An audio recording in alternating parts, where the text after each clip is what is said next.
Hello everybody, welcome to another analysis video on my channel. Today we are going to take a look at something a little bit different. Today we are going to analyze Kane's second series on his channel, The Oldest View. If you're not familiar with The Oldest View, it is a series that Kane has pretty much concluded now. It came out on Kane's channel back in 2023 and the early part of 2024. And today we are going to take one big deep dive video. I'm only going to make this video on this series as this series is, I think, over. I don't think Kane has any real plans to really make anything else with this, especially when he has still backrooms to conclude and finish out, and of course these other series people still live here, which I will make a video on eventually. Whenever that series gets more videos, I will touch on it. I don't want to touch it right now because it's very much in an incomplete state, but The Oldest View is pretty much one complete story, so I feel like I have enough evidence here and enough of something to say about it that I can spend one big video talking about it and diving into each episode, dissecting them, kind of going over what it is. I encourage you to watch the series first, of course, before watching this video. I will leave a link to it. It's on Kane's channel. This video is not going to be as strict as the Backrooms timeline video, but it will include a sort of timeline. It will kind of be a merger of a timeline and a overall in-depth analysis. But the first part of this video, I'm going to dissect every single episode, kind of just going over them generally, and then we're going to get into some heavy analysis towards the end. Obviously, I include chapters and everything, so you can skip, if you've already seen the series and you don't really want to recap, you could skip later into the video where I get into a more in-depth analysis. Before I get started, credit is absolutely due to the authors of the Rolling Giant Archive. I will leave a link to this in the description. Most of the information in this video regarding the Rolling Giant and Julian Riverson's background is actually from this website. People did an absolutely fantastic job putting this website together. There is so much information on both Julian Riverson and the Rolling Giant on this archive. I really cannot give enough credit to these people that went out and discovered all of this information. It's fantastic. I encourage everybody to take a look at this website. Again, I will leave a link to it in the description. It's absolutely astounding that is how much in-depth research this website has. So again, absolutely massive credit to the authors of it. But with that out of the way, let's get right into the video.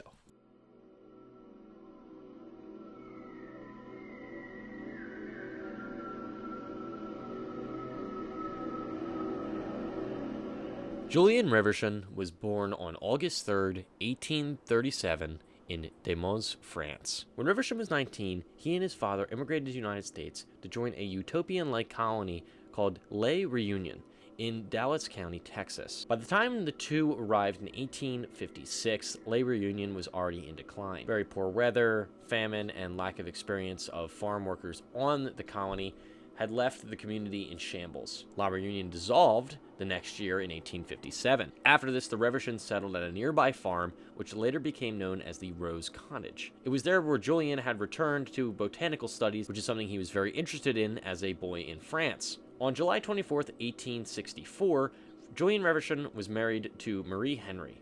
By 1867, they had two sons, Michael and Maximilian. Both of them would later die of typhoid fever. For several years, Julian's focus shifted from botany to maintaining his farm and running a dairy business to keep his family supported. However, his interest in botany never truly went away. In 1869, Swiss nationalist Jacob Boll visited the area. Boll was on commission from Harvard University to investigate plant and animal species on the Texas frontier. During his visit, he met Julian, who would prove to be invaluable in their studies. Julian chose to join Boll on numerous expeditions all across Texas. During his work with Boll, Julian amassed a collection far greater than the one he had left behind in France. The Rose Cottage became home to a vast collection of thousands of species of plants and more than 20,000 specimens. Julian contributed to the works of notable titles such as American Botanist and Bulletin of the Torrey Botanical Club. His specimens were used by the Smithsonian and other departments across the United States. Julian Riverson spent his final years as a professor of botany at Baylor University College, located in Dallas. He passed away in 1905 from Bright's disease. Julian's collection, considered to be the most elaborate of its time, was secured by the Missouri Botanical Gardens in St. Louis, and is still housed and studied there today. Following his death in 1915, the city of Dallas renamed local Turtle Creek Park to the Reversion Park in his honor. This park is thought to be one of the areas where Julian regularly visited when looking for specimens. The park there thrived for nearly 80 years. However, in 1988, a group of more than 400 volunteers began a mass cleanup of the park, which had started to fall into ruin. This event was later known as the Riverson Roundup. Many of the volunteers later formed a non-profit known as the Friends of Riverson Park, an organization with the sole purpose of maintaining and preserving the park. Every spring since 2005, volunteers from the organization have come together for annual park cleanups. In 2011, volunteers from this Friends of Riverson Park came together for a new purpose. The Margaret Hunt Hill Bridge opening was coming up, and to commemorate it, an event known as the Bridge-O-Rama Parade of Giants was set to occur, with artists recreating important figures from Dallas's history in giant puppet form. This is where Julian Reverson's legacy would once again be highlighted.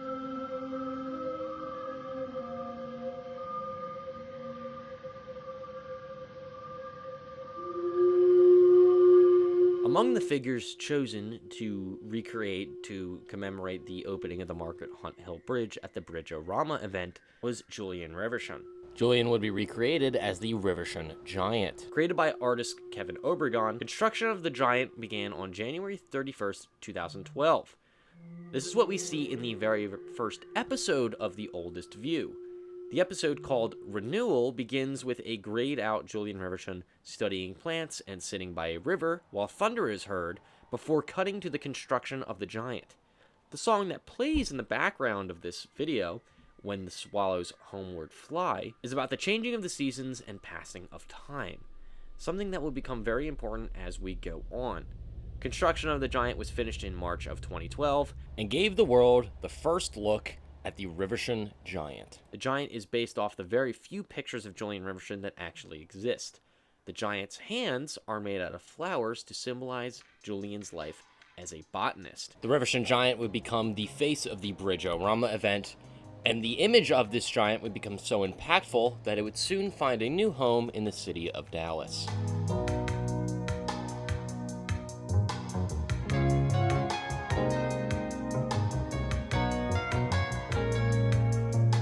Following the Bridge-O-Rama event, the Giants were showcased once again 3 months later at Dallas City Hall with a special event for those who wanted to see all the Giants again. Julian himself was the face of this event, making it to the cover of the posters and being one of the first Giants people could see when walking through City Hall doors. In the summer of 2012, Julian and other Giants were moved to the Valley View Mall in Dallas. This is where the rest of the Oldest View story takes place. The Valley View Mall was already in decline in 2012 when the Giants arrived. The mall had changed hands several times before Beck Ventures, no relation to Ivan Beck, took control. Scott Beck, the operator of Beck Ventures, sought to turn Valley View into an artist's haven.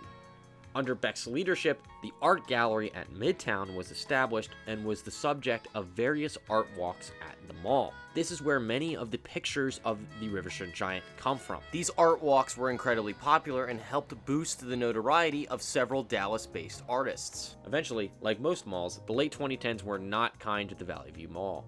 As various businesses continued to leave, the mall became more and more abandoned. All the while, as the mall faded from relevance, Julian's Giant remained. The demolition of the mall became scheduled for 2017, but due to various setbacks and tension between Beck Ventures and the city of Dallas, the demolition was continuously delayed. In the interim, break-ins to the mall as well as suspicious fires continued to create complications for Beck Ventures and the city of Dallas. In 2019, as demolition crews continued to clean out the mall, the last known sighting of the giant is seen in this video here, with the cart and the flower hands left to rot.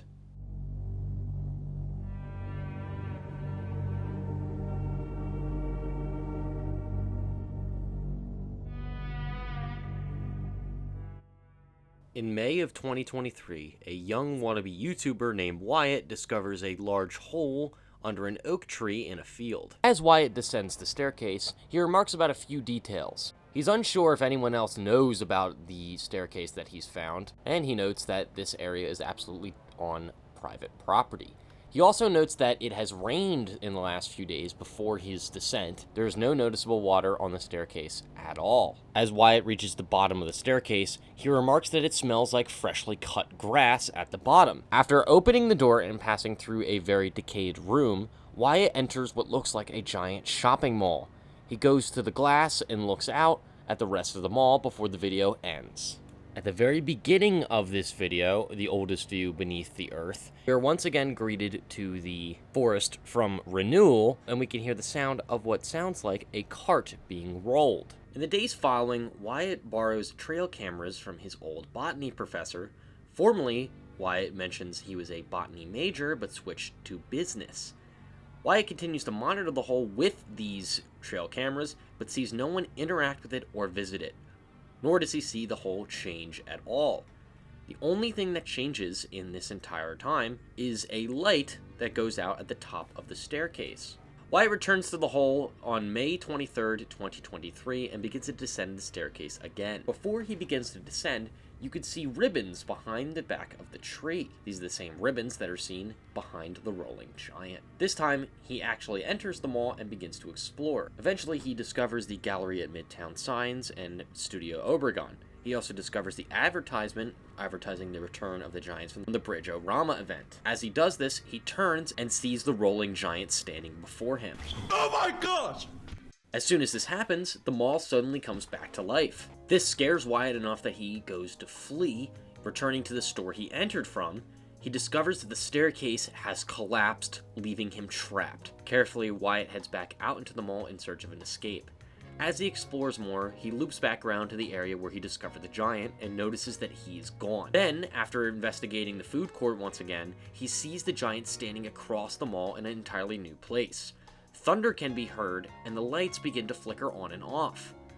When Wyatt turns the corner, the giant disappears. Wyatt continues his search for an exit, coming across photos of the Bridge-O-Rama giants and a picture of Julian Revershun with leaves on the ground in front of it. Wyatt then discovers a room with flowers, plants, dirt, and trees coming out of the ground. As Wyatt is investigating this room, you can see the giant watching him from the corner. As Wyatt is walking away from this room, a wheel is heard behind him. As he turns, the giant appears again. Wyatt backs away from it, and the giant begins to move every single time he turns his back to it. Wyatt then keeps his eyes on the giant as he walks backwards, and the giant then speeds up and chases after him. Wyatt exclaims and flees by climbing an escalator. The lights above him begin to flicker again, and the giant turns and moves away. Wyatt then tries to head towards an elevator, but the giant cuts him off and begins to speed up toward him. Wyatt then flees down another section of the mall, shocked when he sees rocks blocking his exit, and ducks into a boarded up room as the giant barrels towards him. As he runs through this room, you can hear the giant break the glass behind him. Wyatt then escapes into the back offices of the mall. As he explores these back offices, you can see pictures on the wall which are concept art of the Dallas Midtown renovations that Beck Ventures is planning for the site of the Valley View Mall.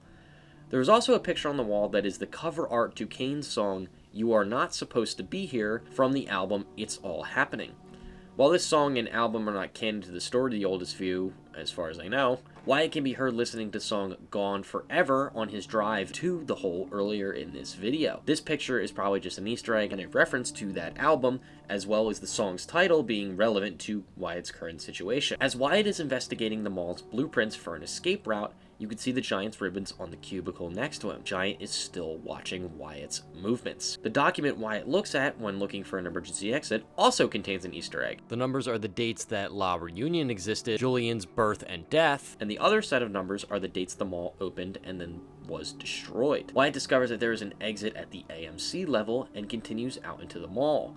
As Wyatt is about to exit, he passes a sign that says, "Do you accept this impermanence?" When Wyatt enters the mall, it is overgrown with foliage, trees, and fog covering the place. Faintly, you can hear Scott Beck giving a speech that he gave to a group of Dallas residents on the day of the mall's demolition. Wyatt's entire experience is occurring on that exact same day, and this speech is occurring at the exact same time as Wyatt's encounter. Wyatt tries to carefully make his way to the AMC level, but the giant appears and chases after him again. As Wyatt is fleeing towards an an escalator, you can see the other Bridge-O-Rama giants in the corner. Wyatt makes it to the escalator thinking he's safe, but then the giant begins to ascend to meet him. Wyatt then screams, "What do you want?" to the giant, and the lights flicker again, and bodies of people and horses can be seen on the ground. The giant then rushes at Wyatt, who jumps aside and slowly makes his way across the banister to the exit. The giant rolls away, but when Wyatt turns back, you can see the giant's cart watching him. Wyatt then makes his final ascent towards the staircase, and the beam gives way, and Wyatt falls to his death. The video then cuts to the forest from Renewal again, as Wyatt lays on the ground, grayed out and dead. The giant, also colorless, watches him from the bushes.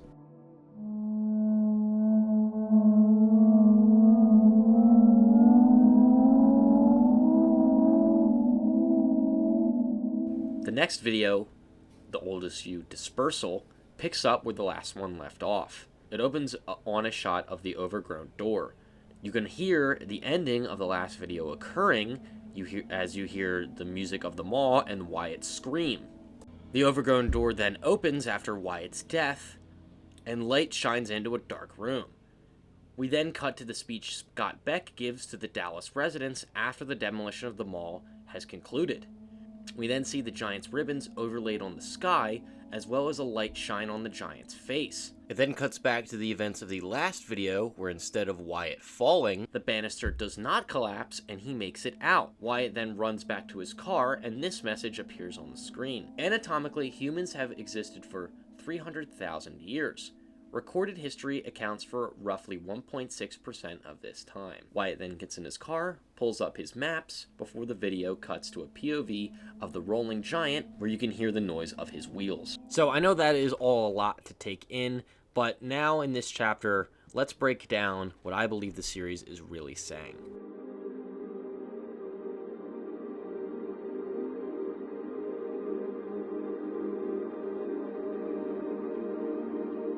I believe Kane's whole point with this entire series is commenting on the nature of nostalgia, memory, and the passage of time in relation to human creations. So the obvious question here is, what is the rolling giant? What is it doing? Why is it here? Why is the mall here? And why is one person specifically being targeted? Or why is Wyatt the only person to find this in the first place? Let's start there. I believe the ghost of Julian Revachon is specifically targeting Wyatt. I mentioned before that Wyatt says that he was once a botany major that had switched to business. And obviously he's now doing this wannabe YouTuber exploration thing to get attention online. So from Julian's perspective, Wyatt has abandoned the natural world for the corruption, if you want to call it that, of online clout chasing and stuff like that. I think somehow Revachon knows this, and this is why the mall is created specifically to lure Wyatt in and show him the error of his ways. But why does the mall exist at all? Why did the ghost choose this as the instrument that would teach Wyatt a lesson? The entire time Wyatt spends in the mall, you can see the progression of the mall's life cycle in real time. When he first enters, the mall is shut down and the lights are off, this symbolizing the decline that the mall was already in before the giant appeared. Once he finds the giant, the mall comes back to life, echoing how the Midtown Art Gallery walks drew people back to the mall in its waning years. Then through this initial exploration, he is seeing the mall at its peak when it was lively and supposed to be filled with people. Julian is showing him exactly what it was like at the peak of his own recognition. The giant was the tourist attraction that drew the most amount of people to the mall, and never before or since did Julian's work ever get this much attention. His important place in Dallas's history was almost totally forgotten, just like Revachon Park was overrun by mismanagement until Bridge-O-Rama and the Friends of Revachon Park began to clean it up, and before he was sent to the mall, where thousands of people would see him every single day. I think every action the giant makes in this video is purposeful. First, he tricks Wyatt into thinking that he can only move when Wyatt is looking at him. Then he tricks Wyatt into thinking he can't use escalators to lure him into a false sense of security. He then makes sure Wyatt enters the back offices and watches him the entire time. We know he's watching him because of the ribbons on the cubicles I mentioned earlier. It's in these back offices that Wyatt can see the facade of the mall's success that is being put on. He walks by the concept art of the thing that's supposed to replace the mall and Julian's entire legacy. That's why when he exits the back offices, the mall changes into a completely destroyed and disheveled place. The giant is showing Wyatt the very end of the mall's life, which is happening in real time in Dallas while Wyatt is experiencing this. We know this because the trail cameras have the date May 22nd, 2023, and the date of the mall's final demolition and Scott Beck's speech was May 23rd, 2023. The Giant is trying to show Wyatt his legacy, once lively and filled with attention and love, now overgrown, foggy from all the mysterious fires, and collapsing. When the final chase begins, we see another indication of what the Giant actually wants when Wyatt literally asks him. The Giant then shows him dead bodies and dead horses. This can be interpreted in multiple different ways. The first being that he wants to kill Wyatt, and that's why he's showing him literal death. Second could be that he is showing Wyatt what he saw at La Reunion. When Julian arrived there, the colony was in decline. Most of Julian's life has been marked by death. The death of his sons, the death of the colony that he was sent to live at, and now the death of his legacy at the Valley View Mall. Now he wants to kill Wyatt for further insulting his legacy by switching from botany to business and embracing digital culture over the natural world. This is why Wyatt does not make it out in part 3 and why he falls. The Giant makes it happen. The Giant is constantly watching him even when he rolls away to once again give Wyatt a false sense of safety. The cart is still there watching him, and so is the Giant. So that's why Wyatt is targeted.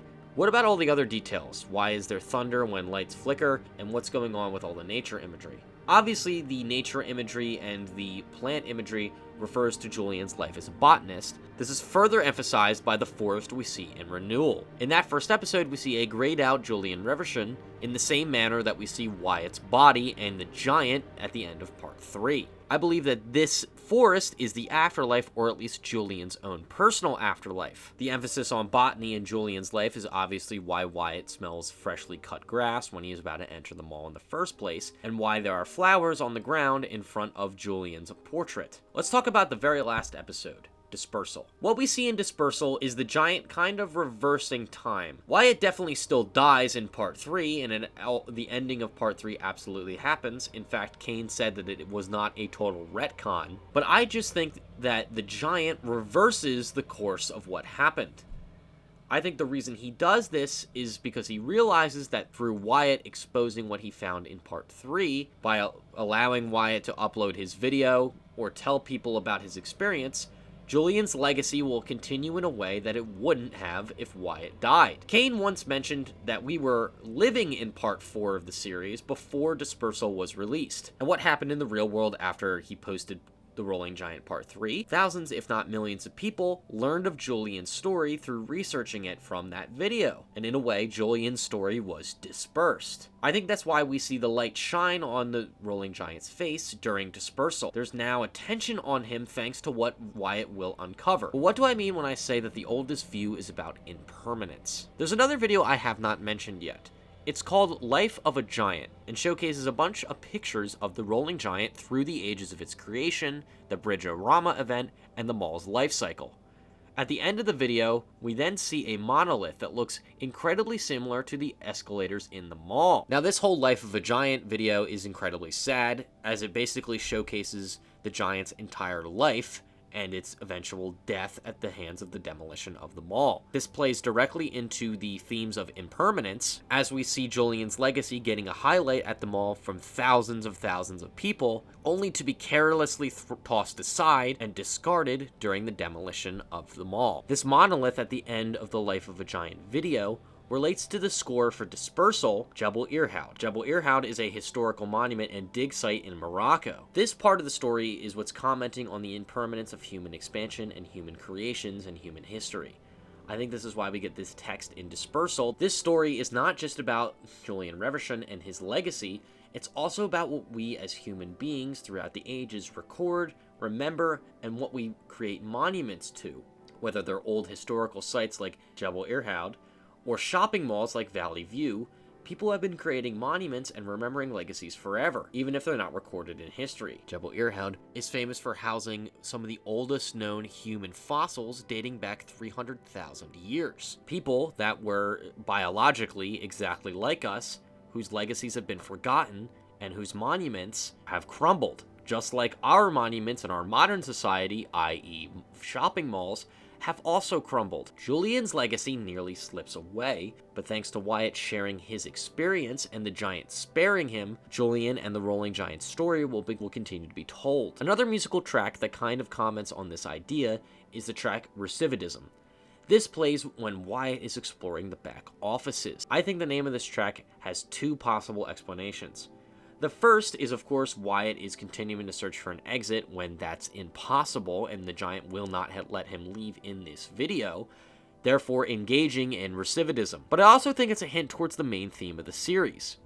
We as a society continue to build and destroy monuments, no matter what form they take. This is where, again, we see the parallel between the monolith at the end of Life of a Giant and the mall. The reason it looks identical to the escalators at Valley View is that we as human beings continue to build monuments and memorialize things, even though they are impermanent and will ultimately be lost to history. I think this is where the "Do you accept this impermanence" poster comes into play. This is a direct question to Wyatt and the audience. Kane is asking the audience if we accept the impermanence of our own daily life. What better vehicle to show the impermanence in society than shopping malls? Shopping malls are continuing to fade out of existence when they dominated the shopping market and social life for nearly 40 years, which in the span of recorded history is but a blip. I think this ties together everything that the series is about. Society continues to memorialize places and people like the giant and the mall, only to be whisked away after such a short period of time in the grand scheme of human existence.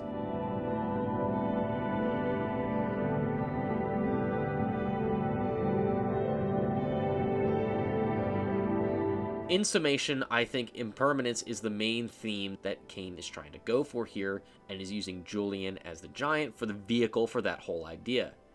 Again, I think it's brilliant to use a shopping mall for the backdrop of this, considering the fact that shopping malls are the latest example of impermanence in modern society. Kane does a fantastic job taking something that really existed and really happened in terms of the giant's existence and Valley View's destruction, and using it as a tool to tell a true story about the nature of human beings, what we memorialize, and the things that we remember. This is ultimately why Wyatt does end up surviving in the end. I did want to mention one more video that is in the Oldest View playlist, which is Kane actually exploring the ruins of the now destroyed Valley View Mall. I don't know if this is supposed to be canon to the rest of the Oldest View series, but if it is, I think this is why we see Wyatt at the end of Dispersal looking at his maps.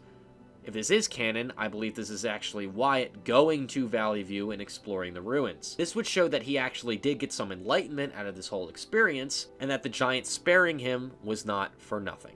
Alright, well that is going to be it for today's video. I hope you guys really did enjoy this. I really did have a really nice time putting this video together. I love this series.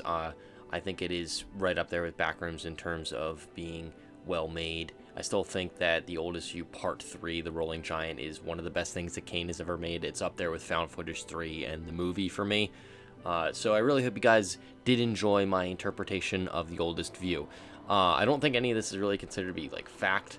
It's just my personal interpretation of the entire series. My next video, I believe, is going to be an Out of Sync video. I think I'm going to go through every single track in Out of Sync, the Backrooms Companion album I mentioned in my last video, and do a little analysis there of every single musical track, what it means and all that. And that's going to take a really long time to make, so it's probably going to be a while for that video.